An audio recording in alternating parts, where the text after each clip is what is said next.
This is North Texas Weather Center with your latest 4-minute forecast going over that severe weather outbreak possibility for later tonight. There is an enhanced risk for severe weather across southern Nebraska and northern Kansas. There's also a slight risk for severe weather across almost all of Kansas, the northern Texas Panhandle, as well as the Oklahoma Panhandle. The main threat tonight will be damaging winds upwards of 80 miles per hour. Hail the size of tennis balls also may be possible, and as well as that low-end chance for a few tornadoes will exist, especially in that orange shaded region back out in northern Kansas. Here's a look at the hail threat for today. The hatched area is going to represent your potential for maybe up to tennis ball or even a little bit greater than that sized hailstones, and especially that red shaded region is going to represent your 30% probability within a 25-mile radius of very large hail, and areas in those areas have seen a lot of hail and damaging winds recently, so they're going to see even more today.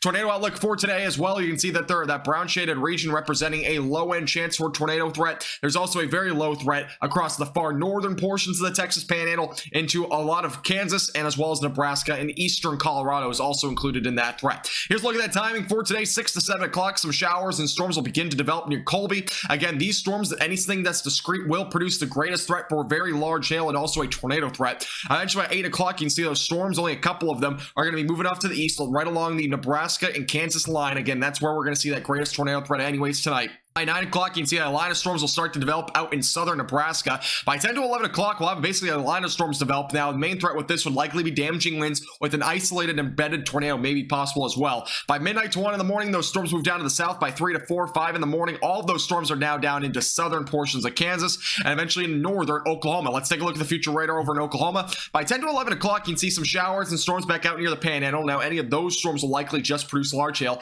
Isolated tornado threat may exist, and obviously some areas near Dalhart also saw some tennis ball sized hail last night, so it's going to be kind of a reiteration of that. By the morning hours, you can see by 3 in the morning, another line of storms developing from Amarillo back to Elk City. This will mainly produce damaging winds and maybe some large hail. By 5 to 6 o'clock, that area of storms will move down to the south and east. I don't anticipate much severe weather out of that as it approaches down closer to the Red River Valley. If any severe weather does occur, though, near the Red River Valley, it would likely just be damaging winds up to 60 miles per hour. North Texas, not expected to see much, but other than that, maybe a couple of isolated passing showers right along the Red River Valley.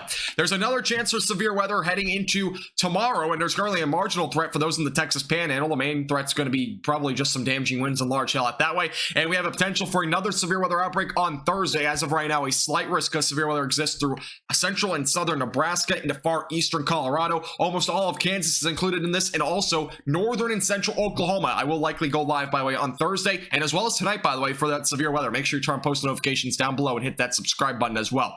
Here's a look at the storms over the next several days. Again, a little area of storms may develop in the Texas Panhandle heading into late Wednesday. That might actually also reach into North Texas. We'll have to wait and see on that. Going to Thursday and Friday, more storms will develop. Main threat likely going to be damaging winds with that event. Saturday, maybe an isolated storm or two with a cold front pushing through. Other than that, not a whole lot anticipated for the following week at this point in terms of showers and storms for the southern plains, but maybe some for the central plains.